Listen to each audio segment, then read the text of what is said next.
अस्सलाम वालेकुम स्टूडेंट्स, मेरा बेटा एसए से रिलेटेड आज हमारा लेक्चर नंबर 11 है और बेसिकली ये हमारा लास्ट एसए है जो हम पढ़ने वाले हैं।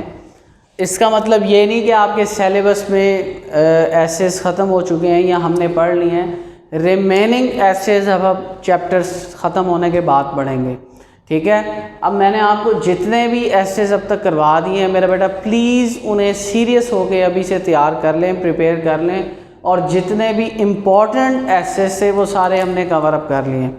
मेरा बच्चा, अगर आपने इन एसेस को एंड पर कर दिया, जी हम एंड में जाकर देख लेंगे, याद कर लेंगे, तो 15 मार्क्स के ऐसे हैं, तो प्लीज़ बी सीरियस, तो बेटा आपका नुकसान हो जाएगा। तो कहने का मकसद ये है कि प्लीज़ फोकस करें और एसेस को साथ के साथ याद करें, ठीक है, राइट करें। हमारा ये जो लास्ट एसे है ये लाइब्रेरीज़ के ऊपर है। किसके ऊपर है? लाइब्रेरीज़ के ऊपर। तो मेरा बेटा, अगर मैं बात करूं लाइब्रेरीज़ की, तो हम में से कौन सा ऐसा बच्चा है जो लाइब्रेरीज़ के बारे में नहीं वाकिफ़? सबको पता है कि लाइब्रेरी क्या होती है, ठीक है। लाइब्रेरी इज़ अ प्लेस, ठीक है, एक वो जगह है जहाँ पर हम क्या रखते हैं, बुक्स रखते हैं, ठीक है। हर स्कूल में लाइब्रेरी होती है, हर कॉलेज में लाइब्रेरी होती है। आपकी इस्लामिया यूनिवर्सिटी भावलपुर की बहुत अच्छी एंड बहुत बड़ी लाइब्रेरी है। और उसके अलावा नवाब साहब ने जो लाइब्रेरी दी, ठीक है, भावलपुर को, वो सेंट्रल लाइब्रेरी ऑफ पाकिस्तान है, वो भावलपुर में है इस वक्त। आप उसकी बिल्डिंग से अंदाज़ा लगा सकते हैं, उसका पाकिस्तान की लाइब्रेरीज़ में नाम शुमार किया जाता है। अब लाइब्रेरी में होता क्या है? टेबल्स हैं, चेयर्स हैं, शेल्व्स हैं, बुक्स हैं। अब रीज़न इज़ दैट कि मैं एक टॉपिक पढ़ रहा हूँ टेंसेस का। अब मेरी जो ग्रामर की बुक है उसमें जो टॉपिक दिया हुआ है टेंसेस से रिलेटेड वो थोड़ा सा है, 2-3 पेजेस हैं। मैं क्या करूँगा, मैं लाइब्रेरी चला जाऊँगा, लाइब्रेरी में देखूँगा इंग्लिश सेक्शन कहाँ पर है। इंग्लिश सेक्शन में क्या होगा, मुख्तलिफ ग्रामर की बुक्स पढ़ी होंगी, तो मैं डिफरेंट बुक्स को स्टडी करूँगा, उसमें से मैं टेंसेस को स्टडी करूँगा। इस तरह जो वैरायटी ऑफ नॉलेज है वो मेरे पास आ जाएगी। तो कहने का मकसद ये है कि हर स्कूल में, अब फॉर एग्जांपल जैसे ये एक बिल्डिंग है, इस पर निम्स कॉलेज है, जब भी ये एफिलिएट होता है, जब भी यानी यूनिवर्सिटी से एफिलिएट होता है, यूनिवर्सिटी को डिग्री इसे देती है, तो जब टीम का विज़िट होता है वो लाइब्रेरी चेक करते हैं। अगर आपकी बिल्डिंग में लाइब्रेरी नहीं है वो आपको एफिलिएशन नहीं देते। तो पता चला कि लाइब्रेरी कितनी ज़्यादा ज़रूरी है। अच्छा, आपने देखा होगा कोई भी एजुकेट है, ब्यूरोक्रेट है, पॉलिटिशियन है, कोई दरवेश है, नेक इंसान है अल्लाह ताला का, ठीक है, कोई इंजीनियर है, कोई डॉक्टर है, जो आदमी भी कामयाब होगा उसके घर में आपको एक अलहदा से रूम मिलेगा लाइब्रेरी का। रीज़न क्या है? रीज़न इज़ दैट कि उसे हैबिट है रीडिंग की। जिस शख्स को रीडिंग की हैबिट पड़ जाए वो दुनिया में कामयाब हो जाता है। अब उसकी रीज़न आप देख लें कि मैंने आपको कहा कि हमारे यहाँ जो कल्चर डेवलप हो रहा है वो क्या हो रहा है कि हम बुक रीडिंग से क्या हो रहे हैं, डेविएट हो रहे हैं। अगर हम फॉरेन कंट्री की बात की जाए, वहाँ पर आप देखें जो लाइब्रेरीज़ होती हैं या जो बुक सेलिंग पॉइंट्स हैं वो सबसे ज़्यादा एयरपोर्ट्स हैं या उनके रेलवे स्टेशन हैं, सबवे स्टेशन, सबवे कहते हैं ज़मीन, दो जो स्टेशन होते हैं ज़मीन अंडरग्राउंड। अब वो होता क्या है कि वो लोग जब सफ़र पे जाते हैं, ट्रेन पे, जहाज़ पे, वो किताब पढ़ते हैं। हम लोग क्या करते हैं, मोबाइल पे लगे रहते हैं। तो कहने का मकसद ये है कि मैं आपको ये रियलाइज़ कराना चाह रहा हूँ कि आप जितने बड़े आदमी और जितने कामयाब आदमी बनना चाहते हैं, आपके अंदर बुक रीडिंग की हैबिट होनी चाहिए। अब जो कामयाब डॉक्टर होगा, जो कामयाब एडवोकेट होगा, जो कामयाब ब्यूरोक्रेट ऑफिसर होगा, उसके घर में एक लाइब्रेरी लाजमी मौजूद होगी। और उसकी ये जो सक्सेस है, उस सक्सेस के बिहाइंड जो स्टोरी है वो उसका बैकग्राउंड नॉलेज है। और वो नॉलेज उसे कहाँ से आ रहा है? उसे बुक से आ रहा है। अब नो डाउट कि हमारे पास we have facility of mobile, और उसके अंदर जो हमारे पास बुक्स हैं या वट एवर पढ़ने की चीज़ें हैं, बेटा जब हम एक किताब पढ़ते हैं प्रॉपर फॉर्म में तो हम एक्टिव होकर पढ़ते हैं और उससे हमारी वोकैबुलरी ज़्यादा स्ट्रॉन्ग होती है नॉलेज के साथ साथ। तो कहने का मकसद ये है कि लाइब्रेरी कोई स्मॉल वर्ड नहीं है, ये एक दुनिया है पूरी, एक समंदर है। मैं आपको हमेशा कहता हूँ कि जब ईस्ट इंडिया कंपनी, ब्रिटिश सरकार ये सब कॉन्टिनेंट से, बरे सगीर से जब गई तो उन्हें लगा कि ग़ुलाम आज़ाद हो गए हैं, मुसलमानों और हिंदुओं को लगा कि हम आज़ाद हो गए हैं, लेकिन अल्लामा इकबाल ने कहा कि आज हम ख़त्म हो गए हैं। हम लोग ख़त्म कैसे हुए कि हमारी जो लाइब्रेरीज़ थी, हमारा जो मुस्लिम वर्क पड़ा था साइंटिस्ट का, वो किताबें ले गए यहाँ से। तो अल्लामा इकबाल ने कहा आज हम लुट गए। वो हमारी बुक्स ले गए, उन्होंने हमारी बुक्स पर रिसर्च की, पढ़ा, आगे रिसर्च की उनके साइंटिस्ट ने। आज उनके साइंटिस्ट के नाम हमें याद हैं, मुस्लिम साइंटिस्ट के नाम याद नहीं। तो यही वो लॉस था जिसे अल्लामा इकबाल ने एक शेर में पढ़ा है, वो शेर मुझे नहीं आता, ठीक है। तो कहने का मकसद ये है कि लाइब्रेरीज़ का रोल बहुत ज़्यादा होता है किसी कंट्री की सक्सेस में, आपकी सक्सेस में। मैंने आपको बता दिया कि आपके अंदर जितनी ज़्यादा हैबिट होगी पढ़ने की, उतना ज़्यादा आपको उसका क्या है, फ़ायदा है। हम पढ़ते हैं परहैप्स, शायद, no place in any community, no place कोई भी जगह नहीं, एनी कम्युनिटी किसी भी माशरे में, that is so totally democratic, जो मुकम्मल तौर पर क्या हो, डेमोक्रेटिक हो, जमहूरी हो। अब ये जमहूरियत वाली क्या बात है एज अ लाइब्रेरी। देखें, दो तरह की गवर्नमेंट होती है। एक होती है डिक्टेटरशिप, जैसे परवेज़ मुशर्रफ आया था डिक्टेटरशिप के थ्रू, ठीक है, मार्शल लॉ आप लगा दें, आप मुल्क पे कब्ज़ा कर लें, ठीक है, बाय रूल आना, जैसे सऊदी अरब में है, बादशाह का बेटा आगे बादशाह, उसका बेटा आगे बादशाह, ये डिक्टेटरशिप है। हमारी इस वक्त जो गवर्नमेंट है वो डेमोक्रेटिक है। डेमोक्रेसी किसे कहते हैं, जमहूरियत को, कि we have option to elect our leader, कि हमारे पास ये चॉइस होती है कि हम अपने लीडर को इलेक्ट कर सकें, सिलेक्ट कर सकें बाय वोटिंग। अब ये जो लाइब्रेरी है ये भी डेमोक्रेटिक है। अब फॉर एग्जांपल इंग्लिश का पीरियड है, लेक्चर है, आपने इंग्लिश की किताब ही पढ़नी है। फिज़िक्स का लेक्चर है, आपने फ़िज़िक्स ही पढ़नी है। बायोलॉजी का लेक्चर है, आपने बायोलॉजी पढ़नी है। लेकिन लाइब्रेरी एक ऐसी प्लेस है जिसके अंदर मुख्तलिफ सेक्शंस हैं। You have option to select what you want to read, कि आपके पास ये ऑप्शन है कि आप जो चीज़ पढ़ना चाहें आप उसे क्या कर सकते हैं, पढ़ सकते हैं। ठीक है मेरा बेटा। अब वो कह रहा है the only entrance requirement is interest. पहले उसने आपको बता दिया कि दुनिया में ऐसी कोई जगह नहीं होगी जो इतनी डेमोक्रेटिक होगी कि हर चीज़ आपकी पसंद की है, जिस मर्जी शेल्फ से बुक उठाएं, जौन सा मर्जी बुक का पेज ओपन करें, कोई आपको पूछने वाला नहीं है, आपकी अपनी क्या है, मर्जी है। ठीक है। लेकिन वो कहता है the only entrance requirement is interest. वो कहता है कि आपने जो दाखिल होना है लाइब्रेरी में उसकी एक शर्त है, और वो क्या है, इंटरेस्ट, दिलचस्पी। जब तक आपके अंदर इंटरेस्ट नहीं है, दिलचस्पी नहीं है, आप लाइब्रेरी में नहीं जा सकते। ये वो चीज़ है जो आपको अट्रैक्ट करेगी किसमें, लाइब्रेरी में। A library is a place where books, magazines, newspapers and periodicals, ये आपको पता है केमिस्ट्री में, एट्सेट्रा, यानी इस तरह की बहुत सी चीज़ें आर स्टॉक्ड, स्टॉक का मतलब जमा की जाती हैं, for the benefit of the readers, फ़ायदे के लिए किसके, रीडर्स के। It plays a genuine love. ठीक है। यहाँ उसने क्या कहा कि हर किस्म की किताब वहाँ पर होती है, इंफॉर्मेशन की, एजुकेशन से रिलेटेड, करंट अफेयर्स वगैरह। ठीक है। किसके फ़ायदे के लिए, रीडर्स के फ़ायदे के लिए। इट प्लेज, ये अदा करती है, अ जेन्युइन, एक वाकई हकीकी, लव ऑफ बुक्स, किताबों से मोहब्बत, एंड इंटरेस्ट, दिलचस्पी, इन करंट अफेयर्स, बात आ रही है मौजूदा मामलात में। ठीक है। अगर आपको करंट अफेयर्स के ऊपर भी न्यूज़पेपर्स, मैगजीन्स होते हैं, बुक्स मिल सकती हैं।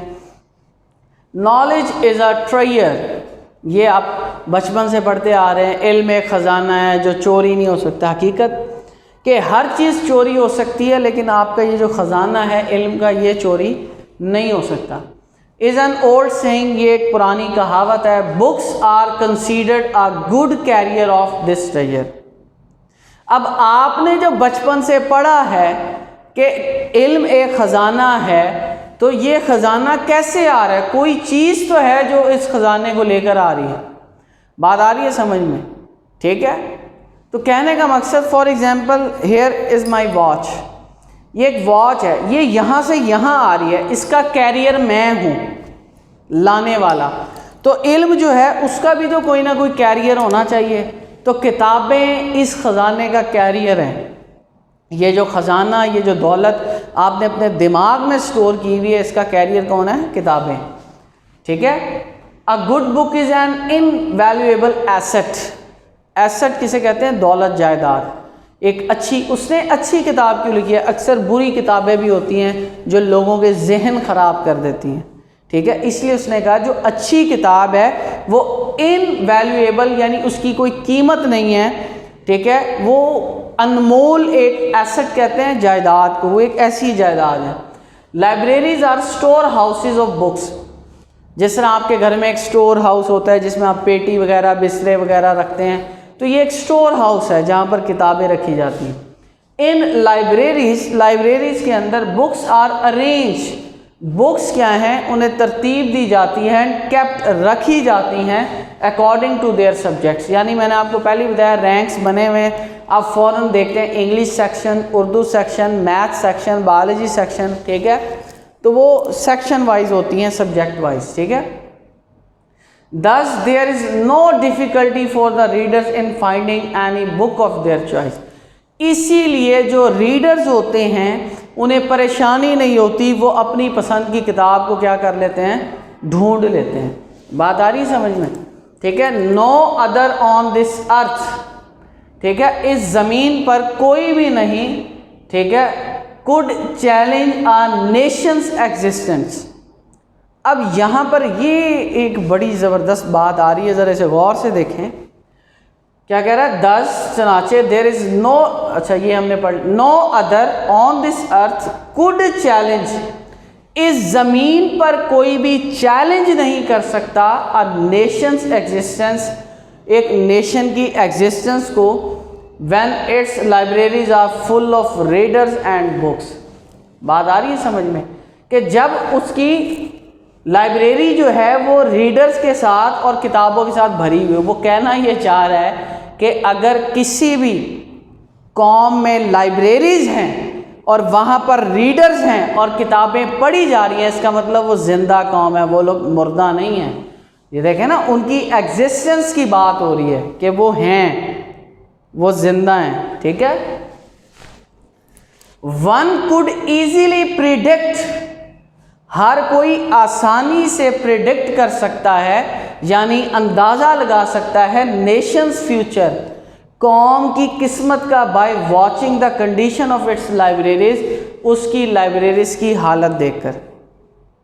ये बात किसी ने मजाक में नहीं कही कि हम क्या कर सकते हैं, किसी भी कौम के मुस्तकबिल का अंदाज़ा लगा सकते हैं उस कौम की लाइब्रेरीज की हालत देखकर।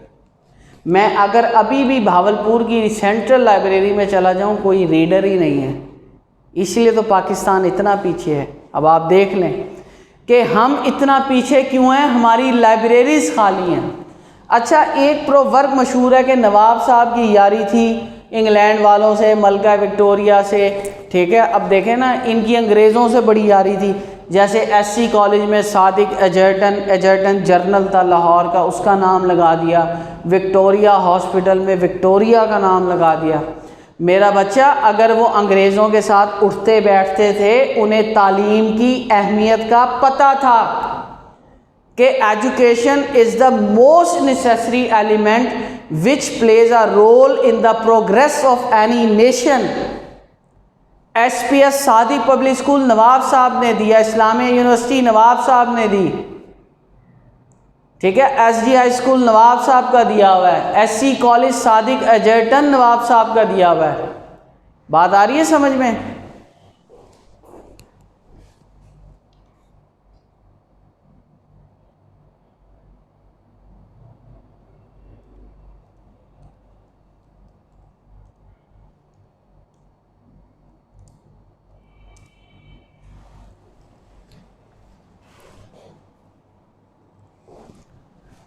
और सबसे बड़ी बात, नवाब साहब ने आपको लाइब्रेरी दी, सेंट्रल लाइब्रेरी नवाब साहब ने दी।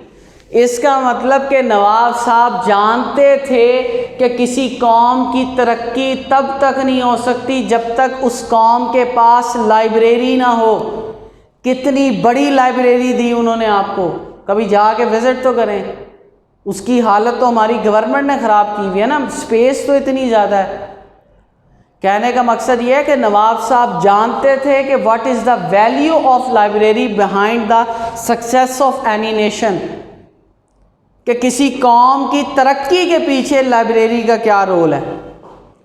तो मेरा बच्चा आप देख लें कि लाइब्रेरी की इतनी ज़्यादा अहमियत है किसी कौम की तरक्की में, इसलिए नवाब साहब ने अपनी कौम के लोगों को एजुकेशन के साथ साथ लाइब्रेरी भी प्रोवाइड की। लाइब्रेरीज आर एज शराइन्स, शराइन्स कहते हैं मज़ार। अब वो आपको एग्जाम्पल दे रहा है, जैसे हम मेटाफर कहते हैं, he is like a moon, वो चांद की तरह खूबसूरत है, मेटाफर है ना, तशबीह दे रहा है। तो यहाँ भी वो क्या कर रहा है, रिजेंबलेंस बता रहा है कि लाइब्रेरीज क्या है। लाइब्रेरीज आर एज शराइन्स, लाइब्रेरीज क्या है, मज़ार हैं। वेयर ऑल द रेलिक्स, ठीक है, रेलिक्स कहते हैं आसार, आसार कदीमा, ठीक है, निशानात, जहाँ पर निशानियाँ हैं, निशान हैं ऑफ साइंट्स, बुज़ुर्गों के, फुल ऑफ ट्रू वर्च्यू, जहाँ पर नेकी ही नेकी है सच्ची, एंड दैट विदाउट डिल्यूजन, धोखा नहीं है, और इम्पोस्टर, फ्रेब, मकारी, इम्पोस्टर की तरह फ्रेब, इसलिए उसने क्या लिखा है, और का मतलब या तो ये लिख लें या ये ले, वैसे इकट्ठा भी लिख लें, ठीक है। अब इसका मतलब भी धोखाधही है फ्रेब, और इम्पोस्टर का मतलब भी धोखाधही है, फ्रेब, मकारी, चालाकी। आर यानी वो कहता है कि ये सच्ची हैं, ये सच्ची निशानियां हैं, ठीक है, इनमें कोई धोखा नहीं है। आर प्रिजर्व, महफूज की गई हैं। एंड रिपोज, रिपोज का मतलब है जिंदा रखना, तरोताज़ा रखना, यानी 10 साल पहले जो किताब पढ़ी थी, आज आप 10 साल के बाद भी उसे पढ़ लें, उसके अल्फाजों में जान होगी। बात आ रही है समझ में? अब कहने का मकसद ये है कि इलामा इकबाल की अगर मैं मिसाल लूँ, 4 से 5 किताबें उन्होंने लिखी होंगी शायरी की। फॉर एग्जांपल, मुझे एग्जैक्ट फिगर याद नहीं है, कितनी किताबें, 4 से 5 किताबें, और कितनी हज़ार किताबें उन पर रिसर्च करके लिखी जा चुकी हैं। लिखी कितने किताबें गई, 4 से 5, और उन पर जो रिसर्च की गई उन किताबों पर, वो इतने हज़ार किताबें लिखी गई हैं। तो मतलब वो आज भी ताज़ा हैं, ज़िंदा हैं। उनकी मिसाल कैसे है कि वो मज़ार हैं, ऐसे मज़ार जहाँ पर निशानियाँ हैं बुज़ुर्गों की, जहाँ पर सच है, कोई धोखा फ्रेब नहीं है। बात आ रही है समझ में? आगे देखें, almost all the libraries have a reading room, उसमें रीडिंग रूम होता है पढ़ने। You could read newspaper and magazines over there, आप अखबारात और रिसाले भी वहाँ पढ़ सकते हैं। If you want to search something in a past newspaper और magazine, then there is a record section. ये मज़े की बात है, लाइब्रेरी के अंदर मेरा बच्चा एक रिकॉर्ड सेक्शन होता है। अब उसके अंदर आपको 90s के दौर की भी अखबार मिल जाएगी, फ़लानी डेट की। ये जितने भी एडवोकेट वगैरह या NGOs वगैरह जब रिसर्च करती हैं, कोई भी रिसर्चर होता है, यानी अगर मैंने कोई टॉपिक लेना है, उससे रिलेटेड कोई 90s में कोई वाक़या हुआ है, अब मैं वो कहाँ से जांचूंगा? तो मैं फिर लाइब्रेरी जाऊंगा, वहाँ पर रिकॉर्ड सेक्शन होगा, तो उस सन की अखबार पड़ी होगी, तो मैं वो अखबार निकालूंगा और वहाँ से डाटा लूँगा। In the record section all the past newspapers, वो कहता है रिकॉर्ड सेक्शन के अंदर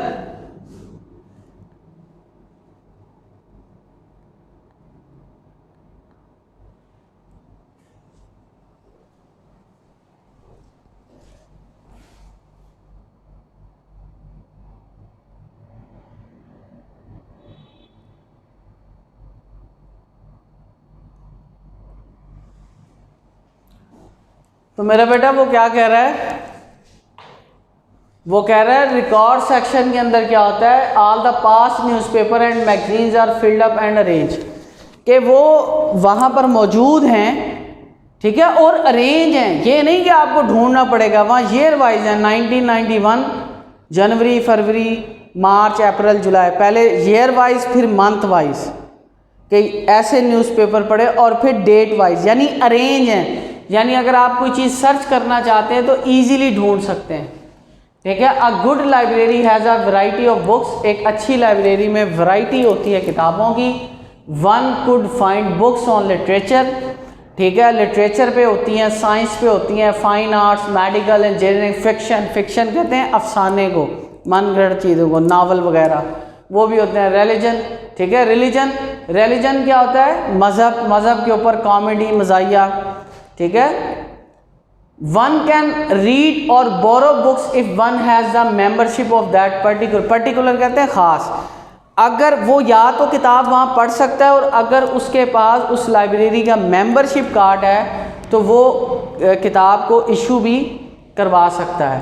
नॉर्मली आम तौर पर more than one condition of books are kept in the library, ठीक है, आम तौर पर हमेशा किताबों की एक कंडीशन ही क्या होती है, यानी उनकी कंडीशन ठीक होती है, जो पुरानी किताबें होती हैं वो रख दी जाती है, डोनेट कर दी जाती हैं।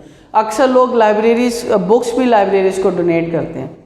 आप अपने घर में लाइब्रेरी कैसे बना सकते हैं, अपनी पॉकेट मनी से एक किताब ले लें, फिर दूसरी ले लें, आहिस्ता आहिस्ता करके आपकी लाइब्रेरी क्या हो जाएगी, बन जाएगी। बुक्स आर मास्टर्स, किताबें उस्ताद हैं, who instruct us without rods, हमें डंडा मारे बगैर सिखाती हैं, डंडा नहीं मारती, हमें प्यार से सिखाती हैं। विदाउट वर्ड्स ऑफ एंगर, हम पर गुस्सा नहीं करती। विदाउट ब्रेड और मनी, लालच में नहीं कि आप ब्रेड कहते हैं डबल रोटी को, ब्रेड रोटी को भी कहते हैं इंग्लिश में, कि आप जब तक किताबों को पैसा और रोटी देंगे वो आपको पढ़ाएंगी, अदरवाइज नहीं, ऐसा नहीं है। इफ़ यू अप्रोच देम, अगर आप उनके पास जाते हैं, उन्हें अप्रोच करते हैं, दे आर नॉट asleep, वो सोई हुई नहीं है, हमेशा जाग रही हैं। इफ़ यू सीक देम, अगर आप उनसे कुछ हासिल करते हैं, दे डू नॉट हाइड, वो छुपाती नहीं है। हमारे यहाँ होता नहीं, अक्सर टॉपर को सवाल है छुपा देता है, मुझे तो नहीं आता, हालांकि उसे आता होता है। तो किताबें ऐसा धोखा नहीं देती, उन्हें जो चीज़ आती है वो छुपाती नहीं है, बता देती हैं। हालांकि इल्म बांटने से बढ़ता है, कभी कम नहीं होता। इफ़ यू ब्लंडर, अगर आप गलती करें, दे डू नॉट स्कोल्ड, आपके ऊपर चीखती चिल्लाती नहीं है। इफ़ यू आर इग्नोरेंट, अगर आप जाहिल हैं, ठीक है, अनपढ़ है, गवार है, they do not laugh at you, वो आपका मजाक नहीं उड़ाती। कितनी खूबसूरत हैं किताबें, कितनी बड़ी उसने बातें आपको बता दी हैं। There is another section in the library card reference section, ठीक है, एक रेफरेंस सेक्शन, रेफरेंस कहते हैं हवाला देना। No book is issued from this section, इस सेक्शन से कोई भी किताब इशू नहीं होती, क्योंकि यहाँ पर लोगों का वर्क जमा होता है और लोग इसलिए जमा कराते हैं कि आप उससे हेल्प लें, अपना काम, पाकिस्तान तो वैसे ही कॉपी पेस्ट में माहिर है। Anybody can read them, कोई भी उन्हें पढ़ सकता है, but within the premises, premises कहते हैं अहाता area of the library, library से बाहर नहीं ले जा सकते। may have the photocopies of the required pages of the book if this facility is available in the library, अगर लाइब्रेरी में फ़ोटोकॉपी की मशीन है, फ़ोटोकॉपियर मौजूद है, तो आप उसकी फ़ोटोकॉपी ले सकते हैं। तो मेरा बेटा कहने का मकसद ये है, रेफरेंस सेक्शन का मतलब ये होता है, मैंने आपको बताया कोई वकील वगैरह उसने कोई रेफरेंस लेना है, जब आप रिसर्च करते हैं ना एमफिल और पीएचडी में जाके, जब अपना थीसिस लिखते हैं, उसमें आपको कई चीज़ों की ज़रूरत होती है। रेफरेंस सेक्शन में जाके तो आप वहाँ मुख्तलिफ लोगों के थीसिस पढ़े होते हैं, आप वहाँ से डाटा ले सकते हैं, लेकिन वो इशू नहीं करा सकते, आप अपने साथ ले जा नहीं सकते। ठीक है, नेक्स्ट देखते हैं।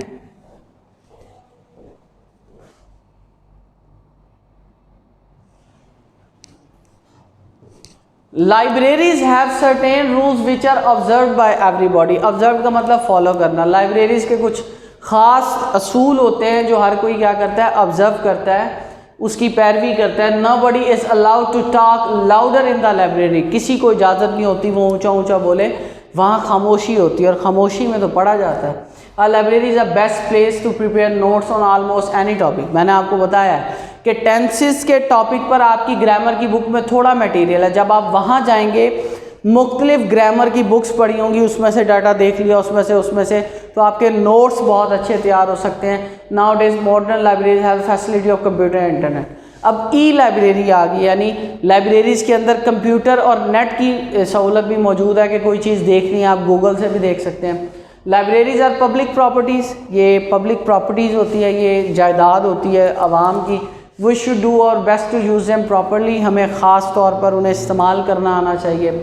We should handle books carefully, हमें किताबों को आराम से रखना चाहिए, ये ना हो किताबें फाड़ दें तो जुर्माना लग जाएगा। And we should make sure to follow up the rules and regulations of the library, हमें लाइब्रेरी के रूल्स एंड रेगुलेशंस को फॉलो करना चाहिए। Which is run by reasonable person called है लाइब्रेरियन, जो एक लाइब्रेरियन मौजूद होता है और वो इस चीज़ की क्या करता है, निगरानी करता है। Books are the quietest and the most constant of friends, बहुत खामोश सी और मुसलसल रहने वाली, हमारे दोस्तों की तरह नहीं है जो एक दिन दोस्त हैं अगले दिन भाग जाएं। तो कहने का मकसद ये कांस्टेंट, हमेशा रहती हैं दोस्त। They are the most accessible, यानी सबसे ज़्यादा हम उनकी से क्या हासिल करें, रसाई, आसानी से। असेसेबल का मतलब है कि हमारी उन तक क्या हो सकती है, रसाई हो सकती है। And wisest of counsellors, counsellor करना, काउंसलिंग करना, मशवरा देना, और सबसे अक्लमंद होती हैं, ठीक है, मशवरा देने वाली। And the most patient of teachers, ठीक है, यानी एक साबिर उस्ताद हैं, सब्र, जैसे उसने पहले बताया कि अगर आप ब्लंडर करते हैं तो आप पर स्कोल्ड नहीं करती, ठीक है, आप अगर आप इग्नोरेंट हैं तो आप पर हंसती नहीं है। तो मेरे बेटा ये लाइब्रेरीज था, हमारा एसएस के टॉपिक आज एंड हो गए। नेक्स्ट लेक्चर में आपसे मुलाकात होगी चैप्टर के साथ, ठीक है। अल्लाह हाफिज़।